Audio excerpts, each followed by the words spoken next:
નમસ્કાર, હું છું ગોપી ગાંગર અને હા આપ જોઈ રહ્યા છો નિર્ભય ન્યૂઝ. મારી સાથે અત્યારે આમ આદમી પાર્ટીના ધારાસભ્ય ચૈતર વસાવા જોડાયા છે. પ્રધાનમંત્રી બસ. નરેન્દ્ર મોદી હવે ડેડિયાપાડા આવી રહ્યા છે અને એ પણ 15મી તારીખે આવી રહ્યા છે. ત્યાં આગળ પ્રધાનમંત્રીની સામે ચૈતર વસાવા પોતે પણ એક રેલી કરવા જઈ રહ્યા છે. ચૈતરભાઈ, શું કહેશો? કારણ કે જે રીતે ઘણા બધા એવા વિડીયો આયા જેમાં ચૈતર વસાવા ભાજપ જોઈન કરે છે એવી ચર્ચા થઈ રહી છે. ચૈતર વસાવાનું શું આગળનું પ્લાનિંગ શું છે? જે પ્રકારે વડાપ્રધાન શ્રી નર્મદા જિલ્લામાં સ્ટેચ્યુ ઓફ યુનિટી પર 30 અને 31 ઓક્ટોબરના રોજ 2 દિવસના કાર્યક્રમ કરીને ગયા અને તાત્કાલિક ધોરણે સ્થાનિક ભારતીય જનતા પાર્ટીના કેટલાક નેતાઓનો આગ્રહ હતો કે 15મી નવેમ્બરે ડેડિયાપાડા ખાતે ખૂબ ધામધૂમથી દર વર્ષે ચૈતરભાઈ વસાવાની આગેવાનીમાં કાર્યક્રમ થાય છે. એ જ જગ્યાએ આપણે નરેન્દ્રભાઈનો કાર્યક્રમ કરીએ એમનો સમય લીધો અને ડેડિયાપાડા જે કાર્યક્રમ અમે દર વર્ષે કરતા હતા એ જ ગ્રાઉન્ડમાં એમનો કાર્યક્રમ એમને ગોઠવી દીધો.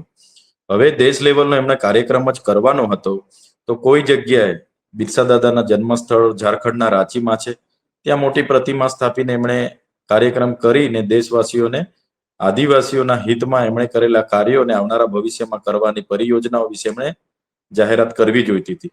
પણ ડેડિયાપાડા જ એમણે આવવાનું મહત્વનું કારણ એક તો જે બિરસા દાદાની વિચારધારાને અમે વર્ષોથી ઉજાગર કરતા હતા, આખા આદિવાસીઓને એમની અસ્મિતા, એમની સંસ્કૃતિ પરંપરા અને બિરસા દાદાનું જીવન વિશે અમે જાગૃત કરતા હતા.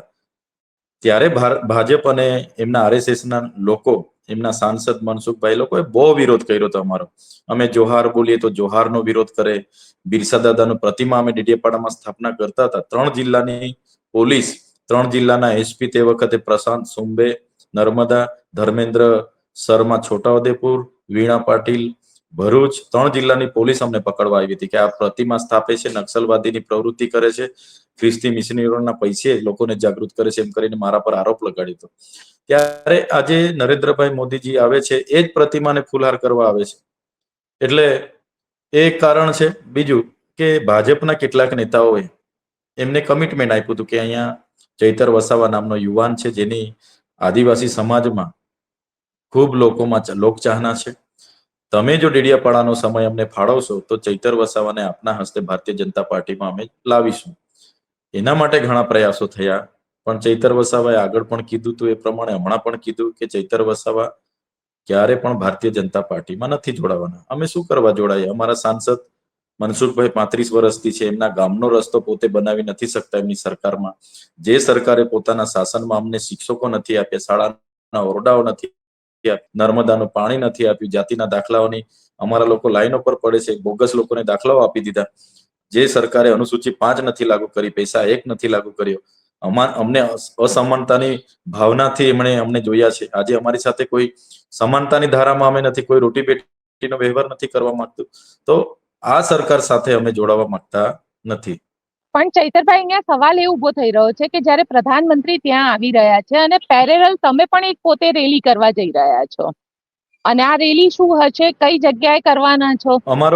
અમારો કાર્યક્રમ તો 2013 થી દર વર્ષે થાય છે અને જે ગ્રાઉન્ડમાં અમારો કાર્યક્રમ થતો હતો 15મી નવેમ્બરનો, ત્યાં આ વખતે એમણે ગોઠવી દીધો છે. એટલે અમે પ્રધાનમંત્રીના કાર્યક્રમમાં પ્રધાનમંત્રીના પ્રોટોકોલને માન આપીએ છીએ, અમારા વિસ્તારમાં આવે છે એમને આવકારીએ છીએ, પણ પછી દર વર્ષની જેમ અમારે કાર્યક્રમ તો કરવો જ પડે. એટલે અમે ભરૂચ જિલ્લાના નેત્રંગ ખાતે કાર્યક્રમ કરવા જઈ રહેલા છે, જેની તૈયારીઓ અમારી પણ તડામાર ચાલે છે અને હજારો લોકો સ્વયંભૂ અમારામાં આવવાના છે. નરેન્દ્રભાઈ વડાપ્રધાન શ્રી આવે છે ત્યારે ગુજરાત સરકારે 1500 બસો એમના માટે ફાળવી છે. મહારાષ્ટ્ર સરકારે મહારાષ્ટ્રમાંથી 500 બસમાં લોકોને લાવવા માટેનું આયોજન કર્યું છે. દેમોગરા ખાતે 500 બસો ભરીને મહારાષ્ટ્રની પબ્લિક આવવાની છે. ત્યારે અમારે તો સ્વયંભૂ આહવાન કરીએ છીએ, અમે લોકો સ્વયંભૂ આવે છે ને અમે પ્રોગ્રામ કરવાના છે. નરેન્દ્રભાઈ મોદી જ્યારે દેમોગરા અમારા કુળદેવી માતાના દર્શને જવાના છે, અમે એટલી તો અપેક્ષા રાખીએ કે ભાઈ વડાપ્રધાન છે, આદિવાસીઓના હિતચુ હોવાનો દાવો થાય છે, તો જે દેમોગરા માતાજીની પરંપરા રહી છે, આજથી હજારો વર્ષ પહેલા ત્યાં ધાન્યની શોધ થઈ અને અમારા લોકોને ત્યાં માતાજીના સાનિધ્યમાંથી જે બિયારણ હિજારીના નામે આપતા હતા, એ હિજારીના નામે આપે અને વાવે અને ધાન્ય પાકે પાછા હિજારી ચડાવવા માટે જાય. એ પ્રકારે નરેન્દ્રભાઈ મોદીજી જ્યાંથી આવવાના એમના નિવાસ સ્થાનેથી હિજારી તૈયાર કરીને આવે એમાં મવડાના દારૂનો એક બાટલો મૂકીને આવે અને એક મરઘો કાં તો એક બકરો લઈને આવે, જેને ત્યાં પ્રસાદી કરે અને ચડાવવામાં આવે, એવી પણ અમે અપેક્ષા રાખીએ છીએ. તમે કહી રહ્યા છો કે દેવ મોગરા જવાના છે, તો આ જે તમારી આદિવાસી પરંપરા છે, આ આદિવાસી પરંપરાને માનવી જોઈએ. પણ ધારાસભ્ય તરીકે, કારણ કે ડેડિયાપાડા એ તમારી પોતાની કોન્સ્ટિટ્યુન્સી છે અને પ્રોટોકોલ પ્રમાણે જ્યારે પ્રધાનમંત્રી આવતા હોય ત્યારે ધારાસભ્ય ત્યાં હાજર હોય છે, તો તમે પોતે ત્યાં આગળ હશો, નહીં હો, શું હશે? હાલમાં નામદાર હાઈકોર્ટે જ્યારે મને જામીન આપ્યા છે, એમાં ડેડિયાપાડામાં હદની પ્રવેશ બંધી છે. ત્યારે હું હાલમાં રાજપીપળા રેમ છું, એટલે હું ડેડિયાપાડા નરેન્દ્રભાઈ મોદીજી જ્યારે આવે છે એમને આવકારવા માટે ત્યાં હાજર નથી. અને ચાલો અમારા સંગઠનના લોકો હાજર પણ રહેત, પણ એવું તો શું આદિવાસીઓ માટે એમણે કહ્યું છે કે અમારે ત્યાં હાજર રહેવાનું? આજે જ કેમ એમને ખબર પડી? એમની સરકાર તો 23 વર્ષથી ગુજરાતમાં પોતે મુખ્યમંત્રી હતા, પછી વડાપ્રધાન બન્યા છે. ત્યાં સુધી એમણે આદિવાસીઓને નર્મદાનું પાણી કેમ નથી આપ્યું? આ વિસ્તારોમાં શિક્ષકો માટે કેમ વ્યવસ્થા નથી કરી? શાળાઓની વ્યવસ્થા કેમ નથી કરી? દવાખાનામાં ડોક્ટરો અને સાધનોની વ્યવસ્થા કેમ નથી કરી? અહીંયા લોકોને રોજગારી જોઈએ છે, એમને રોજગારી કેમ નથી આપતા? આજે સ્થળાંતર થાય છે. આજે નર્મદા જિલ્લામાં 16,000 વિદ્યાર્થીઓ કુપોષણથી પીડાય છે, એમાં 12,333 તો અતિ કુપોષણથી પીડાય છે. એનું નિવારણ માટે શું કર્યું એમણે? આજે સિકલ સેલ એનેમિયાના લોકો અમારા પીડાય છે, એમને સહાય માટેની એમની પાસે ગ્રાન્ટ નથી. બાળકોની પોસ્ટ મેટ્રિક શિષ્યવૃત્તિ માટે એમની પાસે ગ્રાન્ટ નથી. અને વિકાસની મોટી મોટી વાતો થાય છે કે સ્ટેચ્યુ ઓફ યુનિટી નર્મદામાં છે, દુનિયાની સૌથી ઊંચી પ્રતિમા અહીંયા છે. એક બાજુ ઊંચી પ્રતિમા બનાવવાથી, ઊંચા ભવનો બનાવવાથી, ઊંચા બિલ્ડિંગો બનાવવાથી, નવા નવા કોરિડોરો બનાવવાથી, જીઆઈડીસી જીએમડીસી લાવવાથી કે બધું કરવાથી અમારો વિકાસ નથી થવાનો. અમારા લોકોને સારું શિક્ષણ આપો, સિંચાઈનું પાણી આપો, અમારા લોકોની જે જમીન, જળ જંગલ જમીન પરના અધિકારો એ પ્રાવધાન રાખો, વન અધિકાર અધિનિયમ પ્રમાણે જે લોકો જંગલની જમીન ખેડે છે એને હક અધિકારના દાવા આપો. એ કરો ને તો અમારા લોકોનો વિકાસ થશે. આજે બસ રથો લઈને અમૃત મહોત્સવના રથો ફરતા હતા હમણાં, પછી થોડા દિવસો પહેલા વિકાસ મહોત્સવના રથો ફરે, આજે ગૌરવ યાત્રાના રથો ફરે. બસ રથો ફરવા માટે સાંસદો અને ધારાસભ્ય ગામડે જાય છે, એના સિવાય લોકોના કામમાં તો કોઈ દેખાતું નથી. એટલે કેવડિયામાં એક પ્રતિમા સ્થાપવાના નામે અમારા લોકોએ અને સાંસદોએ બધાએ વાહવાહી કરી હતી. આજે કેવડિયાના લોકો દુઃખી છે, ત્યાં કેમ કોઈ જવાબ આપવા તૈયાર નથી? એવી રીતના આવનારા દિવસોમાં દેવ મોગરા થશે. આજે પ્રતિમાના દર્શન માટે આવે છે, કાલે કોઈ અદાણી રિલાયન્સ ને કહેશે કે ભાઈ 1 રૂપિયાના ટોકન પર આ મંદિર તમને આપીએ છીએ, વહીવટ કરો તમે. તો અમારા લોકો ક્યાં જશે? અમારી પરંપરા રીત રિવાજોનું શું થશે? એટલે જ્યાં પણ જે પણ થાય છે, મોદીજી આવે છે, આવકારીએ છે, પણ અમારી પરંપરા મુજબ જ એમણે આવવું જોઈએ, એમના પ્રમાણે જ એમણે પૂજા અને દર્શન કરવા જોઈએ. અને ડેડિયાપાડા જ્યારે બિરસા મુંડાજીના કાર્યક્રમમાં 150મી જન્મ જયંતિના ભાગરૂપે આવે છે, ત્યારે મારી આગેવાનીમાં જે પ્રતિમા સ્થપાય છે, એની ફૂલહાર કરે છે, એનો અમને ગર્વ છે કે મોડે મોડા પણ આ લોકો તો જાગ્યા છે. હમણાં સુધી તો વિરોધ કરતા હતા, એનો અમને ગર્વ છે. અને બીજું, એમના બાને આવે છે તો અમે બૂમ મારીને અધિકારીઓનું પેટનું પાણી નહોતું હલતું, તે લોકો આજે યુદ્ધના ધોરણે કામ કરે છે. એટલું કામ તો થશે. વડાપ્રધાન, હું તો કેમ છું, દર વર્ષે 15 તારીખે આવવા જોઈએ. થોડા નાના મોટા રસ્તાઓના નાના તેના કામો તો થઈ જાય, જીઈબી ના નાના તેના, એ બાને એટલા કામ તો થાય અમારા લોકોના. એટલે વડાપ્રધાન આવે છે, સારી વાત છે, પણ આ માત્ર ને માત્ર રાજકીય મુલાકાત છે, રાજકીય સંમેલન છે. એ કોઈ આદિવાસી સમાજ સાથે એમને લેવા દેવા નથી. વન બંધુ કલ્યાણના નામે લાખો કરોડ રૂપિયા એમણે વાપરેલા છે. ડીસેક નામની એજન્સી નરેન્દ્રભાઈ લાવ્યા છે, અને એમાં આદિવાસીઓના અબજો રૂપિયા વાપરી ખાઈ ગયા. અહીંયા એમની એનજીઓ, એમના કોન્ટ્રાક્ટરો, એમની એજન્સીઓ મધ્ય ભોજનના નામે બહારની એજન્સીઓ લઈને લાવે, સસ્તા અનાજની દુકાનોમાં બહારની એજન્સીઓને લાવે, મનરેગામાં બહારના લોકોના ખાતામાં પૈસા જમા થાય. માત્ર ને માત્ર કૌભાંડો આ લોકોએ કર્યા છે, અને પોલીસના જોરે આજે રાજ કરી રહ્યા છે. એના સિવાય કોઈ વિશેષ ભારતીય જનતા પાર્ટીમાં નથી. પણ સવાલ એ ઉભો થાય છે, કારણ કે વારે વારે તમે જ્યારે કવાંટ ગયા તો ત્યારે પણ ત્યાં આગળ જે રીતે આદિવાસી લોકો ભેગા થયા હતા, મોટી સંખ્યામાં લોકોએ જન સમર્થન આપ્યું. તમને એવું લાગે છે કે ક્યાંક ને ક્યાંક ભારતીય જનતા પાર્ટીને એવું લાગી રહ્યું છે કે આદિવાસી વોટ બેંક હવે એમની પાસેથી છીનવાઈ રહી છે, એટલા માટે પ્રધાનમંત્રીને લાવવામાં આવી રહ્યા છે? તમે જોયું હશે, આગળ આદિવાસીના મંત્રીઓ હતા, કુબેરભાઈ ડિંડોર હતા, બચુભાઈ ખાબડ હતા, આ બાજુ કુંવરજી હળપતિ હતા. શું કર્યું એ લોકોએ? હમણાં 4 મંત્રી બનાવ્યા છે, શું કરવાના છે? એ તો બસ રબર સ્ટેમ્પની જેમ જ રહેવાના. ચૂચો આંગળી કરો તો કરશે, નહીં કરો તો કઈ નહીં. રાત તો અધિકારીઓનું જ ચાલે છે ને. આજે શું હાલત છે? 30 વર્ષનું એમનું શાસન છે, આગળ એનું કોંગ્રેસનું 78 વર્ષ થઈ ગયા. શું હાલત છે આદિવાસીઓ?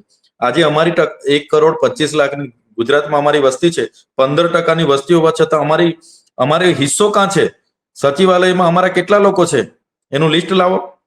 આજે ન્યાય પ્રણાલિકા, સેશન કોર્ટ, હાઈકોર્ટમાં જજીસોનું લિસ્ટ કાઢો. એસટી કેટલા જશે મને બતાવો. આજે રિયલ એસ્ટેટમાં જોઈ લો અમારા લોકો કેટલા છે. આજે ઉદ્યોગપતિઓને લિસ્ટ કાઢો. આજે આઈએસ, આઈપીએસ કોઈ પણ મેન હોદ્દામાં તમે લિસ્ટ કાઢીને જોઈ લેજો અમારા લોકો ક્યાં છે. કુલપતિઓની યાદી કાઢો. કોઈ પણ જગ્યાએ અમને સમાનતાની ધારામાં લાવવાના પ્રયાસો આ સરકારે કર્યા જ નથી. નહીં તો અમારા બાળકો પણ ભણવા માંગે છે. તમે સારી શાળા આપો ને, શિક્ષકો પૂરતા આપો, અહીંયા આરોગ્યની સુવિધા આપો, અમને સિંચાઈનું પાણી આપો તો કુપોષણ પણ દૂર થશે ને સિકલસેટ પણ દૂર થશે. પણ અમને આપવું નથી. ટેકનોલોજી બધી છે, બધું થાય એવું છે, પણ અમને તો બસ મજૂરો પેદા કરવાની દાનત છે. એટલે આજે આદિવાસી સમાજ પાછળ છે. તો અમે શું કરવા એમાં જઈએ ભાજપમાં? અને જે ભાજપમાં છે એ લોકોનું તો કંઈ ઉપજતું નથી. આજે મનસુખભાઈ 60 ટર્મથી સાંસદ છે, દુનિયા ઉથલ-પાથલ કરવાની વાત કરે છે અને પોતાના ગામનો રસ્તો એમનાથી થતો નથી ને વિકાસના બણગા ફૂકે છે. એ પહેલા કરો ને. તમારી સરકાર છે. અમારી સરકાર હોય તો અમે આદિવાસીઓ માટે એવા કાયદાઓ બનાવીએ, એવી 2 યોજનાઓ લાવીએ કે આખો સમાજ અમને આખી પેઢી યાદ કરે એવું કામ અમે કરીએ. અમારી સરકાર નથી. એટલે આજે અમે આદિવાસીઓને ભેગા કરીએ, સ્વાભિમાનની વાત કરીએ, અસ્મિતાની વાત કરીએ, જાગૃત કરીએ. એ ભાજપને ગમતું નથી કે આદિવાસીનો યુવાન અમારી સામે કેમ બોલે. ખોટા કેસો કરે છે, જેલોમાં નાખે છે, પરિવારને હેરાન કરે છે, ટોર્ચર કરે છે. આજે ભાજપ માટે દબાણો થાય છે કે ભાજપમાં આવો, આમ થશે, તમારા આ કેસો ચાલે છે, ત્યાં ચાલે છે, ફલાણું થશે. અમે કોઈનાથી ડરતા નથી. અમે મૂળ છે ને, અમે મૂળ સેવા માટે આવ્યા છે. ભાજપના નેતાઓની જેમ સત્તા અને પૈસા માટે નથી આવ્યા. અમે લોકોના હિત માટે આવ્યા છે. અમને કોઈનાથી ડર નથી. અને આદિવાસીઓની અધિકારોની વાત અમે કરીશું. સંવિધાનિક અધિકારો અમને મળવા જ જોઈએ. અને સામાજિક અમારી જે પરંપરાઓ, રીત રિવાજો, અમારી સંસ્કૃતિ, પ્રકૃતિ સાથેનો નાતો રહેવો જ જોઈએ.